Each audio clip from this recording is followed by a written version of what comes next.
knitting with wool? No?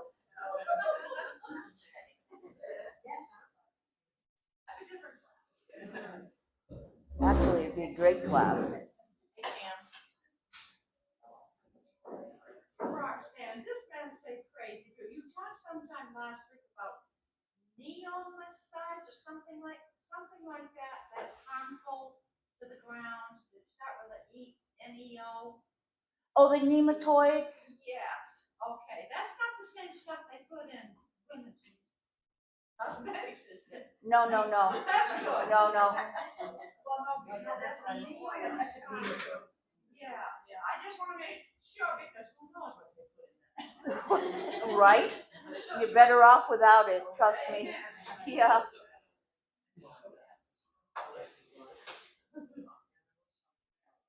So today's lecture is container gardening and raised beds, raised bed gardening.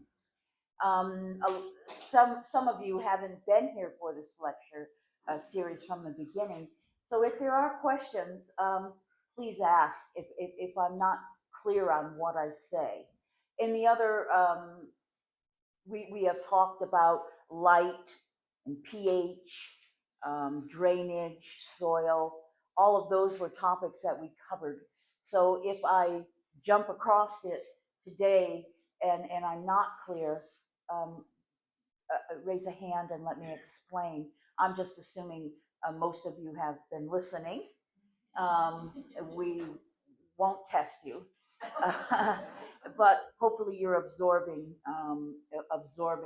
And I think gardening is kind of you get a feel for it, and you know when something's not right. I when I'm in my greenhouse, and I grow what I sell at my shop, and I grow the plants that I sell because I want them chemical free. I can walk into a greenhouse and just take a look, and I have hundreds of hanging baskets, and I can see the one that I've missed. Maybe I didn't water it, or maybe it's not in the location that it wants. And when you get to know your plants and you spend time with them, you can tell by just a droopy leaf or the color of a leaf that then something's not right and it needs to be tweaked. So you'll get to know your plants better. And you don't need to grow 40 million varieties. Grow the ones you like the most, and they'll lead you down the path to some other family members that you'll like also. So, gardening, start slow and move up. Don't invest everything you have in the same egg basket. Like, take your time to get to know the plants. So, I'd like to start with simple container gardens, and then we'll move on to um, raised beds and some other methods of growing. So, how many of you are vegetable gardeners? Okay, good. And how many of you are working in raised beds? Okay, good. Raised bed is very different than working in the earth, but we'll talk about both. Um, so let's start with container gardening. And by container gardening, what I'm talking about here are the pretty containers that we put around our place um, to impress our neighbors. Basically, I think I'm always confused when I drive by and I see a beautiful arrangement down at the road and not at the house. And I think, oh, that's so pretty, but in 2 weeks' time, they'll forget to water. So when you're growing, grow for yourself. Um, grow for yourself. Um, so let's start with the container.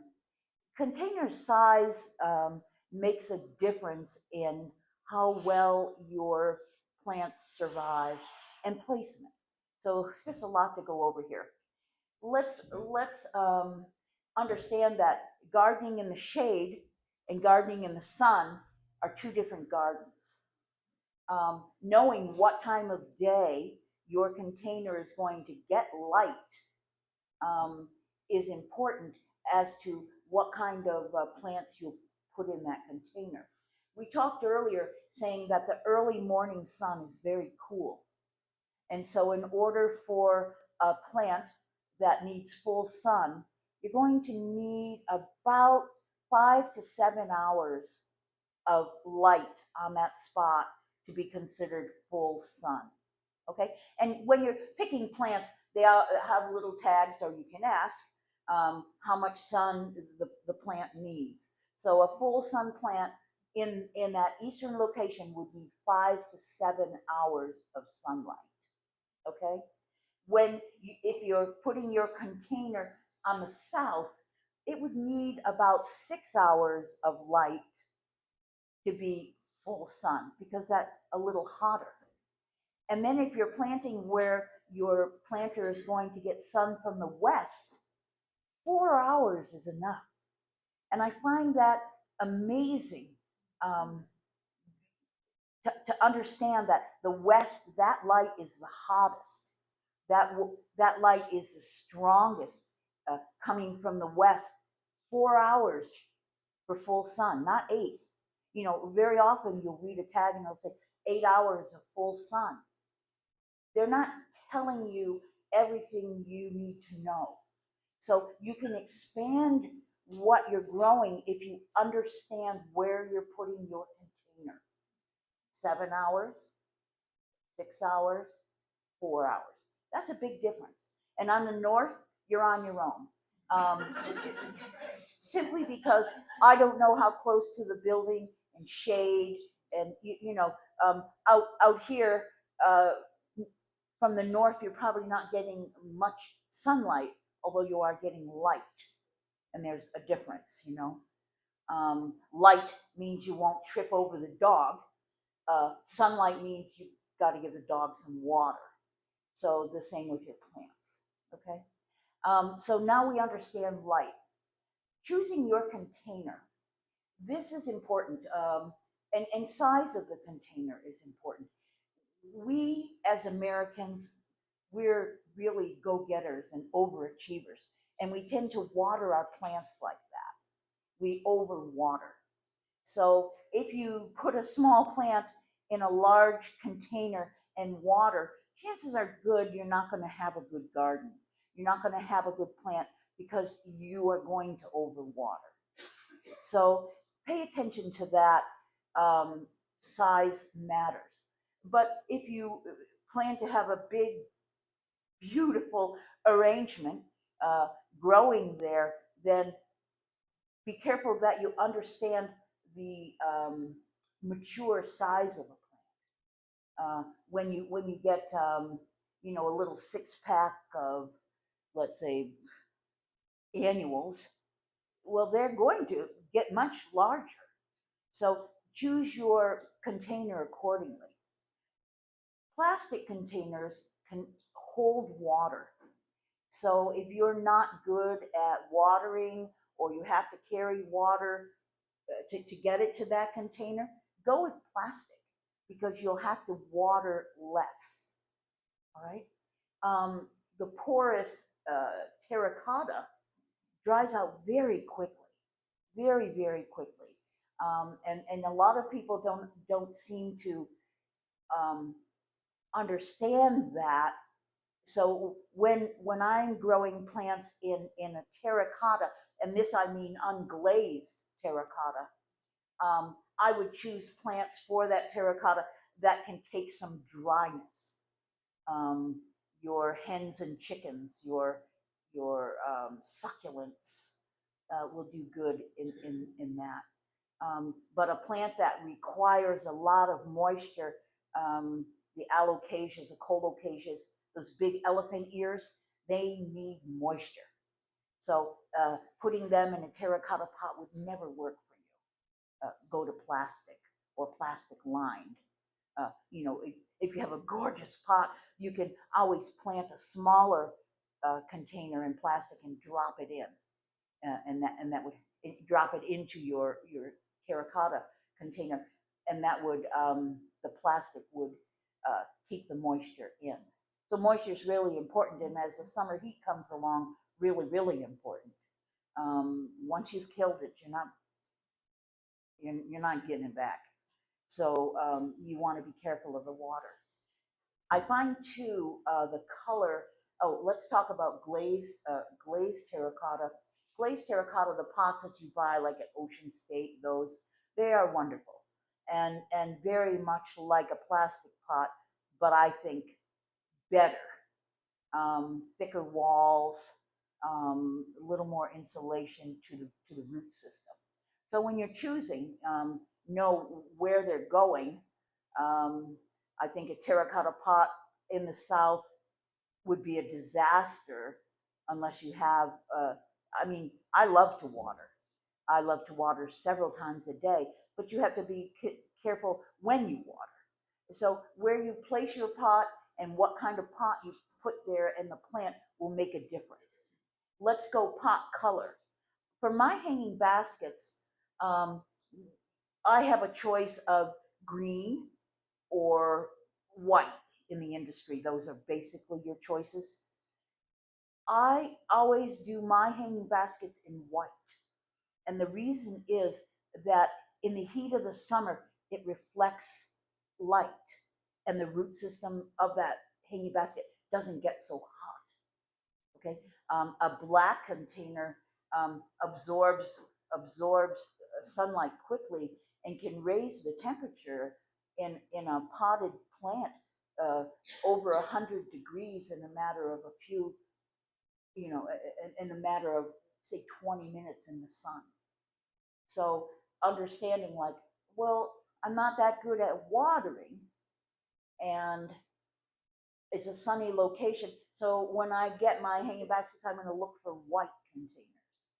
And it seems a small thing, but it's not a small thing if you're the plant living in the pot. So pay attention to that. That a darker pot's going to require more watering than a lighter pot. It seems like a small thing, but it's not. And after you've grown thousands and thousands of hanging baskets, you'll catch on. For me, white's the way to go, just because I find it healthier for the plants. Um, I transfer my hanging plant into these wire things that have hay in them. yep, What do you think of those? I think they're great. Um, that is a cocoa core. Those liners are a cocoa core. That's good. What those liners are to keep the soil in and to help to absorb a little bit of moisture. They're going to take a little more water because they're porous, but it looks good. Do you line that cocoa core with plastic or anything? No, I've been just using the wire thing and putting that hay thing, whatever Mm-hmm. you call it, in, and the dirt. Yep. Plant, yeah. And do you find it dries out quickly for you? Well, I'm pretty good at watering. Oh, you are? So, Okay. yeah. Yeah. If you wanted to change that up and you could always line it with plastic and then put a few holes in the plastic for some drainage. It would help to hold a little more moisture in there. I mean, Inside the liner. Yeah. Yeah. That would be one way to help to conserve a little more moisture. But you want to make sure that there's drainage holes at the bottom so that it doesn't become a swamp. when you say plastic, are you talking about a plastic bag? Yeah, use a plastic bag, whatever you have, for a liner. Nobody has to see it, just clip it close. Just going back to the terracotta for a minute, because I have one of those terracotta pots that grow strawberries in. Yeah. That pop out of the side. Yeah, yeah, I yeah. didn't have any luck with that. Nobody does. Oh, okay. Because my pot is out in the garden, which is very southern facing, very hot. Yeah. And even though I watered it, is there any tips on how to grow strawberries? Water a lot would be one thing, and look to your soil. Maybe when you put your soil in, do something that holds a little more moisture, a little more peat moss in the mix, less perlite, less vermiculite. You don't want it to be a swamp in there, but something that would, yeah, absorb water. Um, so peat moss would be a good mix, or a potting mix that doesn't have, vermiculite and perlite are used for making the soil lighter to carry and to make it um, uh, more better drainage, uh, but they dry out quicker too. And we spoke, and we'll speak now. Last week I was talking about how when you're watering, that the mixes that are used in containers, they dry out quickly. And if you've missed a day or you haven't watered deeply, I mean, I'm guilty of it too. So there will be no fees or fines if I catch you doing it. But you have to water really, really well. And the best way to do it is to water once and give it a minute or two, and then go back and water again. Because a lot of people, when they water and they see the water come out of the bottom, they go, "Oh my, it's saturated." Uh, Moving on. But what's happened is it's come through the soil so quickly that the soil can't grab it. So what I do normally is water once, and then the second water is what they drink. The first water is just to tell them it's coming, heads up. And then the second water is to do business. That's where we make sure they get the drink that they need. So basically, I find that when a plant is not doing well, it's about the water, either too much or too little. But do not be fooled, because that's a beginner's mistake. When you see the water pouring out, you think, "Oh, we're done."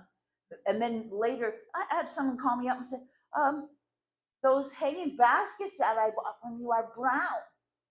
I said, "Did you water?" "Yeah, I watered them last week." I said, "It's 90 degrees up here. You should be watering like twice a day."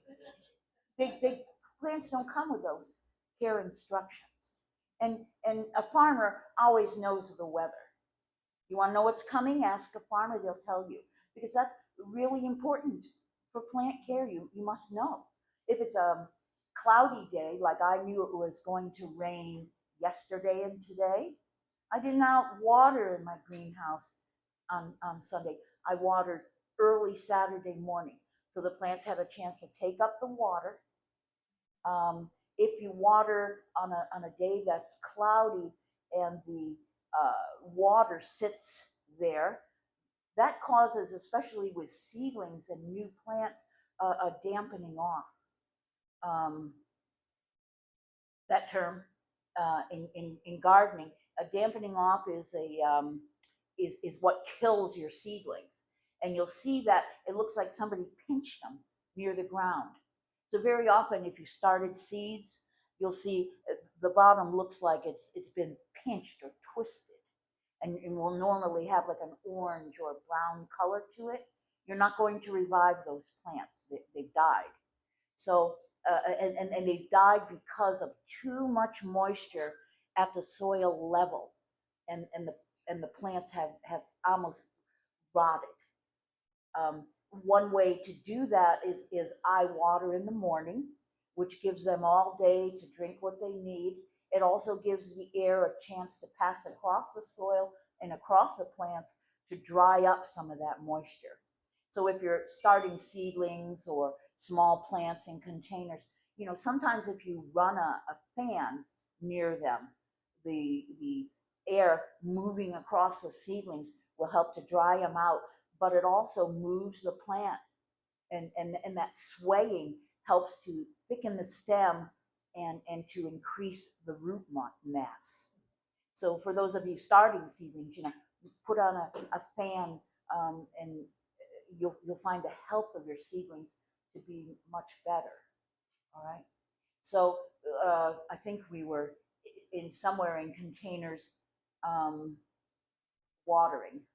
So water and placement and what kind of pot you're going to use is your first choice. Then when designing your container, they always have what they call the thriller. That's the big thing at the top that your neighbors can see and will be impressed by. The next under there, which is going to fill up the pot, is called the filler, and then the spiller. So you have three items that you should be putting into a pot. I mean, you can do a pot of just one thing, and it's gorgeous. But if you're going to get artsy and mix it up, you need those three items: filler, filler, spiller. Okay. Um, Now, when choosing those plants, what you want to do is make sure that they all require the same light. They all require the same basic temperatures, and they all require the same amount of water. So you can't just pick willy nilly when you're out and about. You've got to make sure they're simpatico, that they're friendly, that they're in the same family and can live together. Then you'll have containers that work. So that is the key to doing a good container. Not overplanting. A lot of people will plant as much as they can get in there because that's what helps to sell the container if they're selling. But remember that you've got all season. And if you're a gardener, your job is to make it beautiful from start to finish. Then you know. So choose carefully and don't overplant. Don't jam as much as you can in that container. I find like a 10-inch container, 4, maybe 5 plants maximum. Um, because if it's overfilled, you're not going to be able to keep up with the watering. All right. So, uh, sure. Do you ever use, so because they're containers, they're Yeah. not in a garden, they're not anywhere, do you ever use any of that like Miracle Grow stuff? I use a slow release fertilizer. Um, Hartland is this area is uh, overrun with bears. In case you didn't know it, we also have skunks, and we also have other critters that come around and do what they feel like doing in a garden. So, although I prefer to use organic when I can, things like blood meal, oh, they're going to dig up your garden looking for that. So, do not use that. Um, if you feel a need to, like a chemical slow release fertilizer, in my mind, if you keep a plant healthy by feeding it fertilizer, you have done the environment a service. And I will probably get letters, and I might even get fired for saying that, but it's true. If you use a fertilizer, even if it's a chemical fertilizer, in my mind, it's better for the environment than damaging a plant by and not keeping it healthy. Then it gets attacked by insects. And then you run to the store to get anything in a spray can that they'll sell you, and they'll sell you a lot. So, in my opinion, you do a better service to the earth if you fertilize your plants well with whatever makes you comfortable to fertilize with, instead of using insecticidal sprays towards the end to take care of a problem.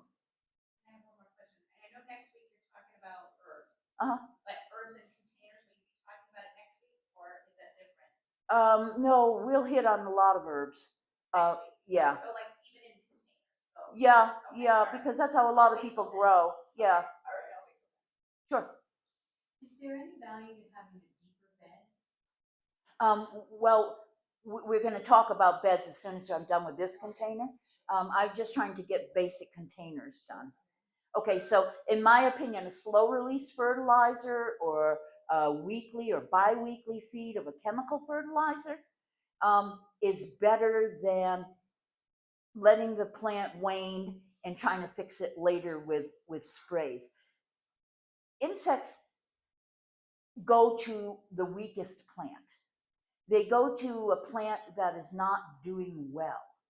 Um, they seem to know where a plant that can't fight back. So if you keep your plants healthy, like I said at my place, we don't use any herbicides, pesticides, growth regulation. I don't use any of that stuff.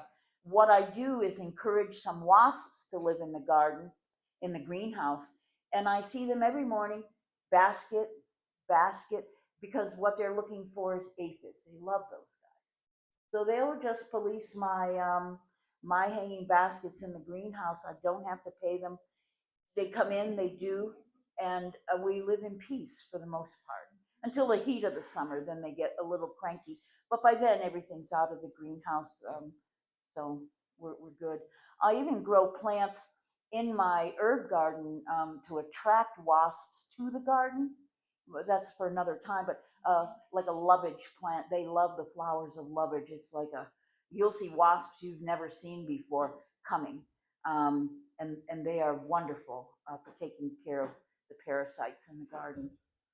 So um, basically, that's container gardening. Are we good with that? Okay, so let's move on to raised beds because I think that's what you're here to talk about. Raised beds can be done in several ways, and one of the things I'd like to talk about is a system of, let's say you have a raw piece of land, you want to put a garden in there, or you want to grow some more vegetables, but don't really have the space. You can do a raised bed in a straw bale. Have any of you gardened that way? Okay, so straw bale gardening is great. So let's talk about that, and then we'll work into the raised beds. I just the base for a straw bale garden is straw, a bale of straw, not hay. Hay contains weed seeds that will give you a problem. Straw is the bottom of, let's say somebody is a wheat farmer and they harvest the wheat from the top that goes to market, and they have all this green matter at the bottom, wheat or whatever. They cut that, and that is what they bale. So there's no weed seeds in that. You're starting with a clean with a clean slate, um, without weeds. I just spoke with a farmer to buy a dozen bales. I don't know what got into me. It was a Saturday morning, and I was feeling it. So it's terrible. I got on the phone. I said, "Hey, you have hay? Hey, yeah, I've got straw. How much do you need?" I said, "I don't know. Like I was just wondering if you had it, but since we're talking business, I'll take 12." I'm thinking to myself, what are you gonna do with 12 bales of straw? Yeah, I don't know. I'll find a place. But I just felt you get like that sometimes. Some people it's jewelry and clothing. Me, it's plants. I was like, yeah, I think I'll be needing 12 at least. Um, I don't know where I'm putting them, but 12 bales coming. Um, so here is the way to do it. Put down cardboard on the ground. And this is any raised bed. Let's say you're starting a raised bed. We can do both at the same time. To start a raised bed or to start a straw bale, put a nice layer of cardboard, corrugated cardboard down. What this does is it stops any weeds from coming up. They can't get through it. Um, the more, the merrier. And there's cardboard around to be had. And you wonder, oh, should I take this to the recycling? No, take it to the garden and use it. All right. I have found that earthworms love cardboard. So if you put down enough cardboard, the earthworms will come there. You will get a beautiful crop of worms that will work your soil and leave behind their castings, which are really, really a great fertilizer. Like I use worm castings in a lot of my containers, um, especially plants that are prone to aphids.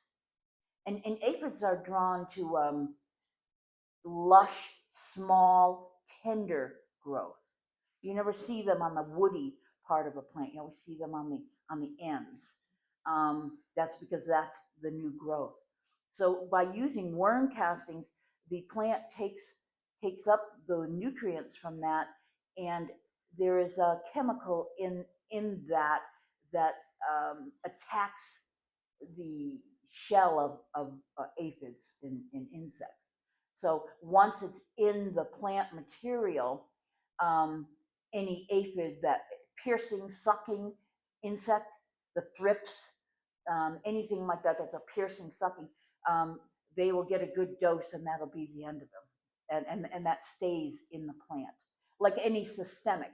But this is a natural systemic that stays in the plant uh, and fights against aphids, but it does not affect the flower where the pollinators come. And as gardeners, we need to look towards um, doing our best. Like there's only so much we can grow, so we need to choose carefully how that those plants that we grow will serve us. But it's not just us. We have other people to think about on the planet, and I'm talking about other living beings on the planet. So when you're choosing your plant material, what will serve them best? um, I love calibrachoas. You know them? Million bells. A small, looks like little petunia flowers. So on the market, there are doubles of those. And I thought, oh, I love the doubles. Oh, I should have one of everything. Let's do that. Let's spend money. Um, then I thought to myself, but the doubles are not what the pollinators like. They find those double heavy flowers very hard to pollinate, very hard to get nectar from. So it made me a little sad for a minute, and I just decided, no, I won't do the doubles anymore, because I think our intention, we need to be intentional, um, to do take care of what's been given to us. We need to be intentional about that. So I no longer sell the double calibrachoas, although I love them. They're not good for the pollinators. They're not food for them. So I've gone back. I've just eliminated that from my wish list, knowing as beautiful as they are, they're not serving. They're not serving the insect population. So I may go down the tubes, who knows? But we're not going to worry about that. It's better for the bees and the butterflies to do a more simple flower. When you're talking about worm castings, Yeah, buy them? you can buy worm castings in bags, or you can get your earthworms to come to your garden and do that for you. Cardboard. It's the new gold. Yeah. So if you're like planting something like carrots, Mhm. when you lay the cardboard, do you have to cut a hole so that Okay, so if you're laying the cardboard down for a raised bed, if you're doing your garden just in the earth, cardboard won't work for you. But if we're setting up a straw bale or a container garden, we're starting with a cardboard at the bottom to snuff out the weeds. Um, if you're using something like a wooden frame, or you see some of the cattle troughs, or what's become popular now are the tin that you can screw together and there's nothing on the bottom. Um, these are nice for raised beds also. I have found in a raised bed, in my property, I have problems with moles and voles. Any of you suffer from the same? They're a pain in the butt. And I'll be honest with you, I don't think there's any way to trap them. So put some juicy fruit gum in their hole. They don't care. Like I have tried traps, I have tried a lot of things, and I just can't catch them. So what I've done on the bottom of most of my beds is I put down hardware cloth. They call it hardware cloth, but it's really a wire, like a chicken wire, but small squares. So when you take a look at it, say, is the square small enough that a rodent can't get through it? They have eighth of an inch, quarter inch, half inch, inch. Inch would be too much. But those little beggars can get through there. So get something with a smaller weave to it. So on the bottom of my boxes, I put cardboard down first, and then I put the wire down, because then they can't get up. But the roots can get through, the water can get through, drainage is good. So I'm just stopping them from coming up. Like I've got a garden. I want to put in a few hundred crocosmia plants. Crocosmia blooms like in the summer. Looks like a beautiful lily, like a beautiful. Do you know crocosmia? No. Lucifer is the one I like. The red. Um, Beautiful, wonderful for hummingbirds, but it's a bulb. And I know as soon as I put that in the ground and I go in to find my tea that they'll be munching.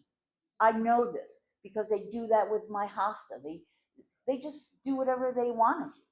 So if you put the wire down and then build your bed up on that wire is going to last as long as we are. The hardware cloth. It's like a stainless steel. It's costs you a little bit more, but it's worth the investment because they're not going to come up to eat. So if you're doing bulbs or something like that, but for me, I put it under all of my beds just because I'm tired of this freeloading that's going on in the garden. So Is crocosmia, like self-propagating? It's sort of a little, like, would you call it invasive? it's not invasive. It's a bulb, and then the bulbs will do pups on the side. It's not invasive at all, but it's really a great plant. And I just use it as an example. But I'm putting a lot in my garden because the hummingbirds adore it, and it's a great cut flower. I mean, it should do double duty. A girl needs cut flowers.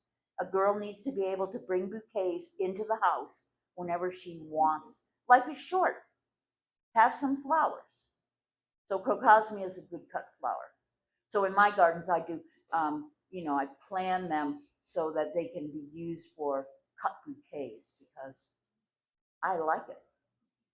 That was an annual? The crocosmia, they're good to zone. They're a zone 6 to 5. So when you plant, and we're 5. So if you plant a crocosmia, you might need to put it where it has some protection from the wind, or maybe you throw a few extra leaves on top of it in the wintertime. You just need to know that it's a little more tender in this area, but I've seen them in gardens and they come back. So microclimate for those. And when I say microclimate, it's what I mean is if you have something like a crocosmia, you put it on the north side of your place, it's going to get the winter winds and the snow. It probably won't do well on the north. But if you tucked it in near the foundation of your house, or where it's sheltered from the wind and the cold, say you put it on the south, it probably would do quite well. Where I'm putting mine is a little exposed, but I have plants, so it will survive. But knowing that that's what the plant needs, then you can plan around it, huh? Better drainage, make the soil warmer. How do we do that? We add sand, so it's good drainage and it heats up quickly. You can you know change your soil and change your garden a little bit to accommodate what it is once you know why you're doing that. And that's what this whole course is about, is so that we know why we're doing what we're doing. So let's continue to build those raised beds. So depending on how tall, but some of the raised beds, I mean, the containers stand this tall. So you'd be pretty, you'd need an awful lot of soil to fill a container like that. So depending on the size of what you're growing, and we're talking height here, um, if what you're doing is a very tall container, I would say start with cardboard. And for me, I put hardware cloth down because I'm just tired of feeding the voles and moles. Um, oh, I could tell you stories. I cry. Um, so once that's done, that's where you begin. Now, if you are doing a deep container, fill it with leaves and twigs and wood chips. Um, the first half, most of and that will decompose. And the worms, because you have cardboard, are going to come there. and they can get through that wire. That's not an impediment to them. They come through and they go, oh, what else do you have here? And worms feed off of roots and the bacteria around roots. And while they're eating, they're pooping. And so it's a really good investment to get them to come to your garden. So if you start the bottom with all kinds of organic matter, you'll save yourself. First of all, you get the yard clean, right? You get the gardens cleaned, and you can fill up that bed for very little money. What's going to happen is it will sink down as things decompose, but you're not hauling tractor trailer loads of soil, which cost a lot to to fill your beds. You can fill most of it with what you have around the yard. I'm a person who, when you have a dip in the yard, I just start composting there. You got a hole you need to fill, put your leaves there. The worms will come, and then every time you have a little bit of weeds or some grass clipping, just keep filling it up. Pretty soon you got a nice level area, really rich in organic matter. You can plant there. So don't worry what the neighbors think. They don't know what you know. So fill those areas with organic matter, and begin to level out the place, get the gardens looking good. Okay, once you start to fill up, you can use whatever soil you want. If you do manure, um, well composted manure is best. The one manure, like bunny manure, you can use hot off the rabbit. You don't need to season that at all. You can take bunny poop and put it right in the garden. It's fine, because they eat, their diet is you know pellets and more organic matter. Their manure is not hot. Farmer would say hot. But when you look at horse manure can be very dry and very high in seeds and weeds. So best, if you get a hold of horse manure, would be to season that, maybe add it to your compost pile, and build the nutrients in a compost pile that way. Well, for chicken. Chicken poop is very hot, very, very. When I say hot, it means it's going to burn the roots. So chicken poop is wonderful and very high in nutrients, but here again, like the horse poop, should be put aside and aged. You can age it on its own, but added to a compost pile, I think you have more benefits, because it helps to break down the compost pile faster, and make that compost pile more nutrient rich. So take the poop. You know what I mean? Take it, and take it in you know chicken manure, cow, horse, pigs, and I have no experience with llamas or alpaca, but I hear through the grapevine that it's good stuff. But the only one that you can use hot off the is bunny. Everybody else needs to be aged. Okay. I used to keep Angora rabbits, um, so that my kids could sit and just pluck the wool, and I'd have the bunny poop. They were nice. Rabbits are nice. Um, but so the rest of your raised bed, do half of it, if it's a tall one, at least half of it with just organic matter, stems, leaves, anything, wood chips, whatever you have available, and then soil on top of that. The cardboard goes on top. The cover goes on the ground level. Yep, yep, because that's going to snuff out all the weeds and vines and bittersweet, and all that stuff that wants to come in there and make you weed. The cardboard will take care of that. They can't live through that.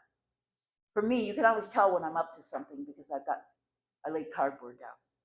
You go, she's going to do another garden. Yep, cardboard. It just works, and for some reason the worms love it. Like on my property where my shop is, I have when I bought that, it was nothing but scrambling. I rented a chipper and, spent days just, if you measured how many wood chips are probably about this tall. And over the years, it's broken down, and now I've got gorgeous black soil. Um, but cardboard will get you started. So, Well, if you were to buy soil, like Coast of Maine or, yeah, some of those brands, just because you have to in a raised bed, are there some that you highly recommend? I say, first of all, not all soil is created equal. Sometimes you get a bag of soil on sale and you see why it's on sale because it's horrible. Um, but I have had friends who own a organic farm, and they had organic compost dropped off, and the compost was filled with glass and things like that, even though it was organic. So I can't say. I think you be the judge of what you like. Um, I mean, some inexpensive bags are just as good as some of the more expensive, um, but soil can run you quite a bit of money. Well, but some of the miracle grow.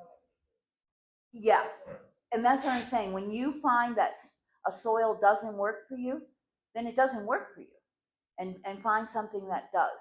But I'm not here to sell a certain brand. I'm saying take a look at the soil, and the more you know. Like you take a look at it, and you and it clumps together and doesn't break up. Well, your plant roots are not going to get through that, and they're not going to be able to take up nutrients. But if it's just filled with perlite and vermiculite, it's just going to drain so fast that the water will go through and there's no nutrients in there. So look for a mix from wherever you're purchasing that suits your needs. Like maybe, I mean, let's be honest, Hartland is has some swampy land here, and there's some wet yards. Well, the soil that those wet spaces need can be very different than someone living on top of a hill where everything drains and the drainage is better. So depending on where you put them, and here we talked before about microclimates. Well, we know that at the top of the hill is, um, we get into frost and all of that, but the top of a hill will warm up faster than the bottom of the hill. Because at the bottom of the hill, that's where all the water flows. That's where it settles. And if it's not piped off to go somewhere else, it settles there, then we know that it's wet, it's cold, and doesn't drain well. Well, that might be a great place to put alocasias come June. They like the water, but it would not be a good place to grow your cactus because they would rot. So where you're placing your raised beds and such, think about what the drainage is underneath, because that will affect how much you have to water, how much water stays in that place. So think about placement. Do pine needles? I have a lot of, I have raised beds, but there's a lot of pine needles that Yep, drop because of sure. that. Get them out as. Nah, don't worry about that.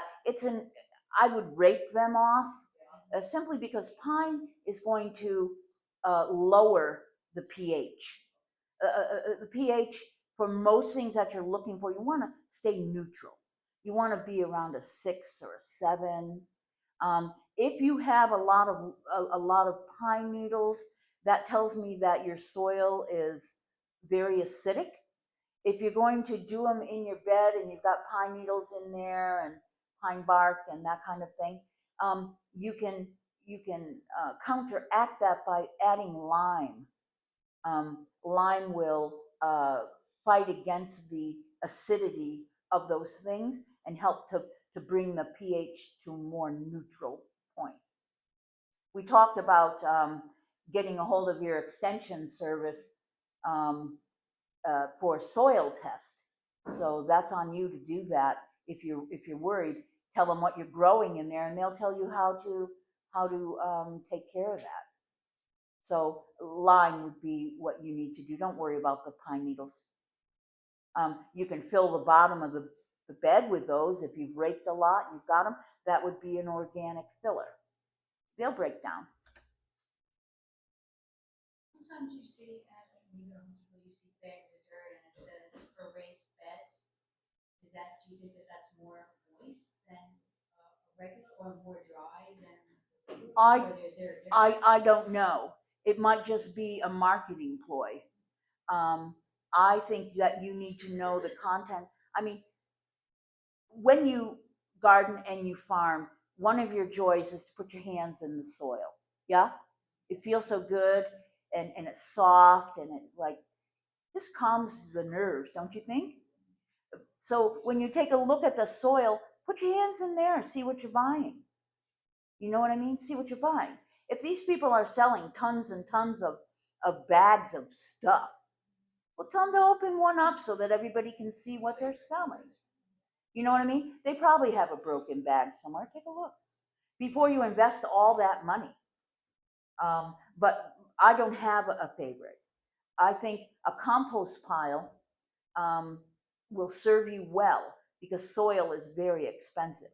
So if you can, you know, throw your grass clippings and your weeding, and you know, when you pull plants out, you're taking soil with that. Just put it in the compost pile, let it break down. You'll have plenty to start to feed your beds once you make that part of who you are. Yeah, you know, I've got a compost pile. And it doesn't mean that you need to turn it and get crazy and buy rollers and all these things. Just have a place where you put your stuff. And when you're done putting your stuff, start taking from the bottom. And if you put your stuff on cardboard first, then the worms will say, "Oh, she wants us to work here." You know, help wanted. So put the cardboard down, start it. Then the worms will come up and work it. You'll have a lot of nice soil at the bottom. All right. So when I have to get to it because we're just about out of time. When you're planting your raised bed, decide what you're going to put in it. Have any of you read a book uh, by Bartholomew called Square Foot Gardening? That might be a good book for you if you're just starting off on a raised bed. Square Foot Gardening. What he'll tell you is how to divide up a garden, and it can be a raised bed, and it will tell you how many of what you can put into each section. So if you think that way, like maybe you have one raised bed for two people. So this is your raised bed. Maybe what you want is 2 rows of carrots. Huh? So when the carrots come up and you let them grow, don't thin them. Let them grow. And when you start to see that they are carrots, they're getting a little tight in there, start to thin and take those carrots in. They'll be tiny. Take them in and put them in your coleslaw or your carrot salad. Yeah. And then every time you thin, don't just pull out the row. Thin. And those carrots have more space. They're getting bigger. And so instead of throwing your seedlings into the compost pile, you're eating them. Yeah. The same with your beets and your chards. Um, so read that book. I'm sure the libraries have them. It's called Square Foot Gardening, and they'll tell you how many radishes you can get into this. Maybe you don't like radishes. Um, how many carrots and how to do it. Not all plants get along. For example, if you put a cucumber in your raised bed, you be pretty sure that it's going to take up most of the light, most of the space. Um, you can put in trellises to make things go upward. Um, go out in the woods and get some sticks, make a tripod and stick it in there so your plants come up and grow up instead of out. You can get more into your beds. Yeah. So think about what's going next to each other.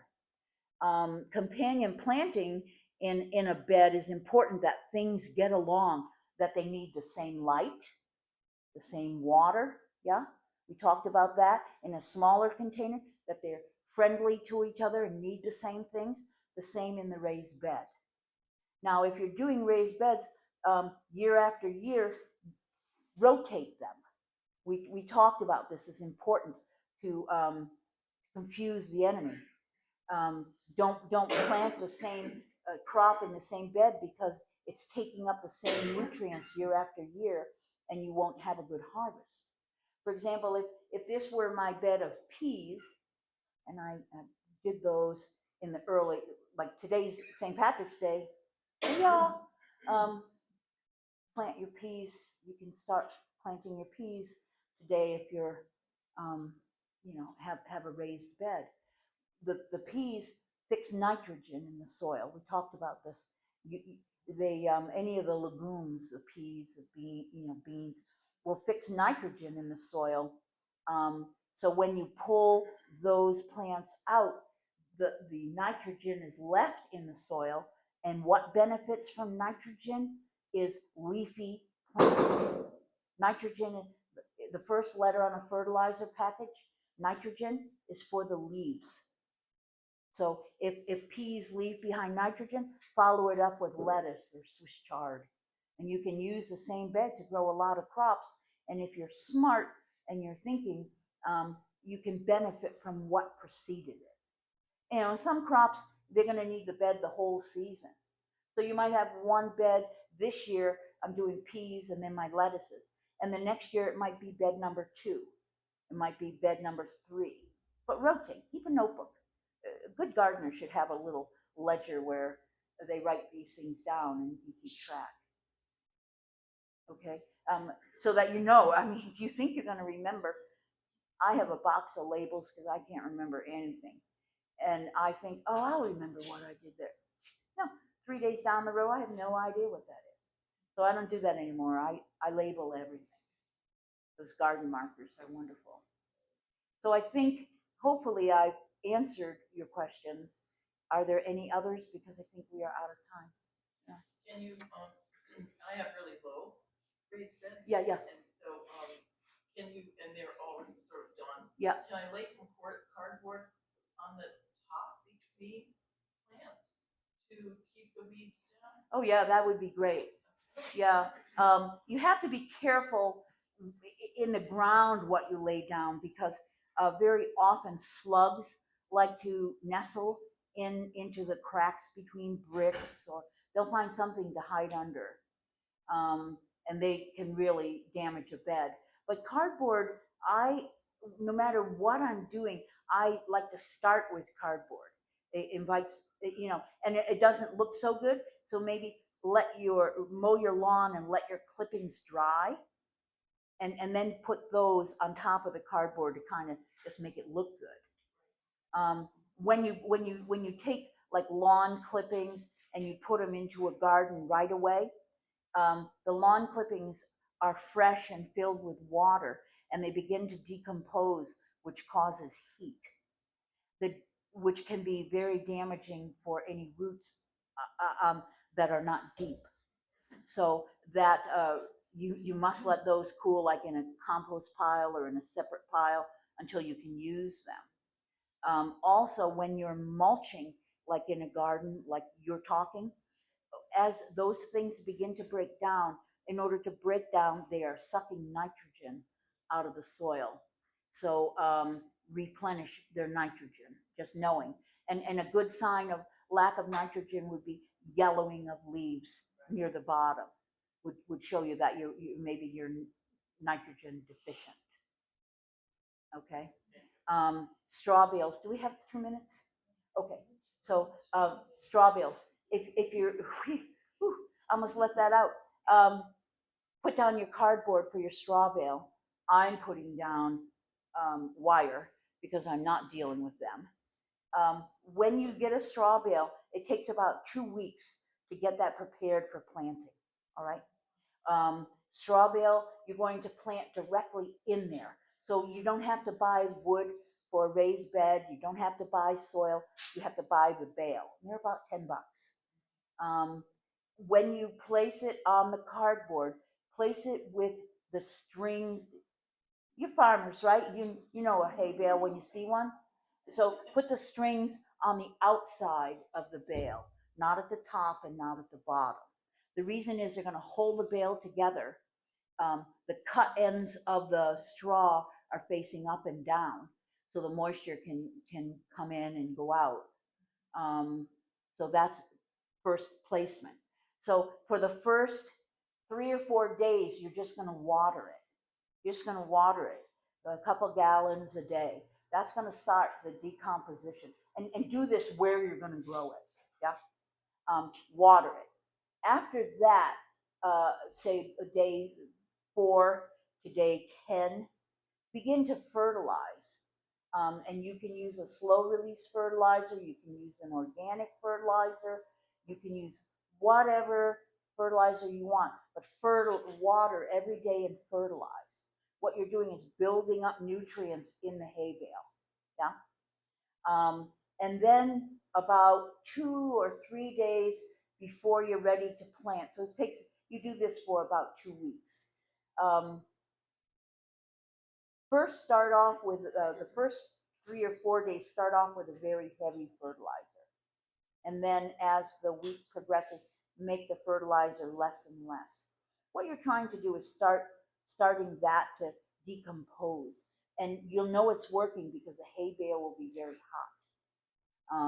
Once that's cooled down a bit, and you can tell by your fingers, then it's time to plant. So all you have to do is dig a hole and put your plant in there. Let's say you got a tomato plant, put it in there. You can put some soil in that hole, or just a plant as it is. This is not a place where you're going to do seeds, plants in a hay bale. But you can do, actually, I'm lying to you, and I'm good at lying. You can do seeds, but they need to be a bigger seed. Like you could do your cucumbers, your squashes, by seed in the hay bale and in the straw bale, and they will germinate and grow. But because it's up above the ground, like any other raised bed, you need to water. And you can do a drip irrigation or hand water. I let Creator do a lot of the watering for me. I just keep track of rain, not the illusion of rain. Like this is not rain. This is the illusion of rain. There's no moisture here. There's a little bit coming down, but it's not much. So keep track of how much your beds are really getting. All right. So that was quick because I didn't want to forget it. Are we good? If there's questions next week, we can cover that too. Thank you. It's my pleasure.